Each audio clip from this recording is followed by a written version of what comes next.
Vamos para mais uma reunião de quinta-feira. Hoje a gente vai discutir sobre a melhora da pressão arterial pós-adenomidalectomia. Escolhido esse estudo de Taiwan, de 2019, da JAMA, que avalia crianças submetidas à adenotonsilectomia, adenomidalectomia, e a associação dela com pressão arterial em crianças hipertensas e não hipertensas.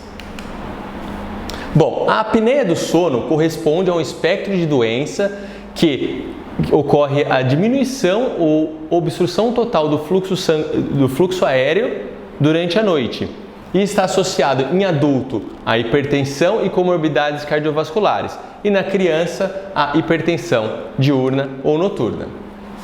A adenomidalectomia é o tratamento de escolha para a apneia de crianças e alguns estudos mostram que a criança tem a sua pressão sistólica e diastólica melhorada após a adenomidalectomia. Então, esse estudo visa aferir realmente se essa pressão é alterada ou não após esse tratamento. Então, foram selecionados indivíduos menores de 18 anos, crianças, num estudo retrospectivo entre 2010 e 2016, com sintomas de apneia que foram comprovados na polissonografia, sendo excluídas crianças obesas, crianças com outras comorbidades ou anomalias mais importantes, anomalia craniofacial, insuficiência cardíaca, doença neuromuscular. Foi realizada a polissonografia de noite toda, avaliando a presença de apneia, de hipopneia, considerado a síndrome da apneia, hipopneia obstrutiva do sono, se o índice fosse maior que 1, e realizada essa polissonografia antes da cirurgia e 3 a 6 meses após.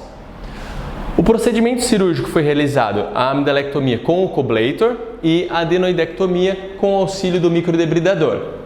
Já a pressão foi aferida antes da primeira polissonografia, antes de dormir, a pressão aferida ao anoitecer, e essa foi considerada padrão para determinar se a criança é ou não hipertensa, e logo quando ela acorda, quando termina o exame de polissonografia. A aferição também foi realizada no outro exame de polissonografia de controle 3 a 6 meses após a cirurgia. Então,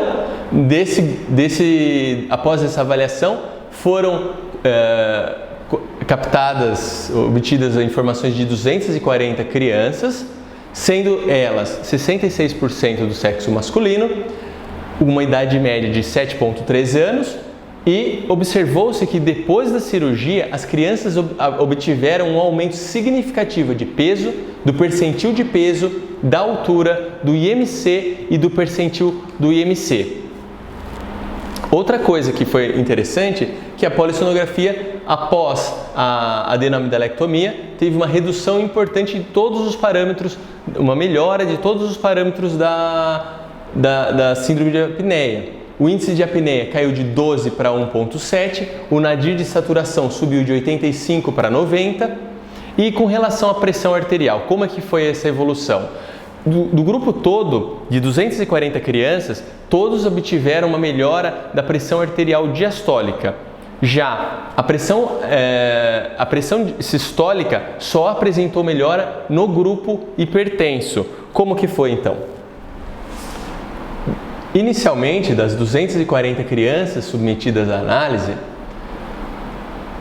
dessas, 29% apresentavam o diagnóstico de hipertensão, ou seja, a pressão arterial acima do percentil 95, considerando o sexo e a idade. Dessas crianças, quando elas submeteram dessas crianças hipertensas, elas eram hipertensas, quando elas foram submetidas ao tratamento cirúrgico, todas elas tiveram melhora significativa, tanto da pressão arterial sistólica quanto da pressão arterial diastólica. E 66% deixaram de ser hipertensas após o tratamento. Enquanto que, um fato curioso, das outras crianças que não eram hipertensas, 21% ficaram hipertensas após a cirurgia. Um fato curioso que a gente vai discutir mais para frente. Esse gráfico mostra a melhora da pressão arterial nas crianças hipertensas. Veja a queda antes da cirurgia, pós a cirurgia, tanto na pressão sistólica quanto na pressão diastólica, uma queda importante e significativa de todas as pressões. Então, esse estudo foi um estudo bastante volumoso que mostrou o impacto da queda da pressão, da alteração da pressão na criança com apneia e não obesa. Então, como você reduz a pressão arterial das crianças, com uma melhora, uma completa melhora do quadro hipertensivo em 66%, você consequentemente reduz o impacto cardiovascular e possíveis lesões de órgão-alvos.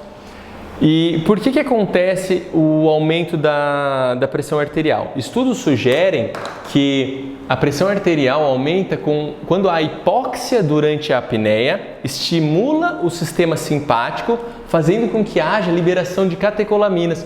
E a primeira coisa que começa a subir é a pressão arterial diastólica. Então, o procedimento adenoamidalectomia pode reverter o impacto cardiovascular nas crianças com hipertensão. E aquilo que a gente tinha falado, que algumas crianças não eram hipertensas e ficaram hipertensas.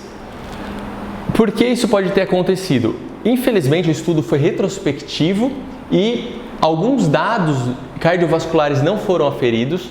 Também sabe-se que a adenoamidalectomia não consegue resolver todos os casos de apneia. A gente não conseguiu individualizar esses casos que houve um aumento da pressão arterial, além do que outras comorbidades também não avaliadas que podem ter comprometido. Outra coisa interessante é que após a cirurgia todas as crianças apresentaram um aumento do peso, da estatura, da IMC, e isso faz com que aumenta também a pressão, e isso pode estar relacionado a esses quadros de aumento da pressão pós a cirurgia.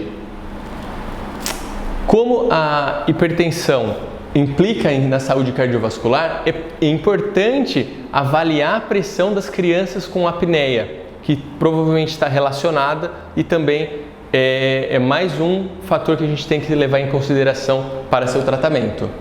As limitações do estudo, por ser um estudo retrospectivo, não foi possível coletar outros dados cardiovasculares, também não foi possível aferir a pressão arterial dessas crianças de forma adequada, mesmo porque após uma única ferida pode hiperestimar a quantidade de crianças com apneia, com hipertensão, porque tem a hipertensão do jaleco branco.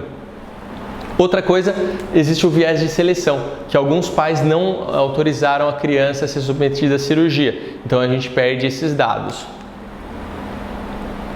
Concluindo, a adenoamidalectomia melhora todos os parâmetros da pressão arterial e apneia na criança hipertensa com síndrome da apneia e apneia obstrutiva, e o tratamento não só melhora a apneia, como também previne eventos cardiovasculares e lesão de órgãos-alvos do futuro.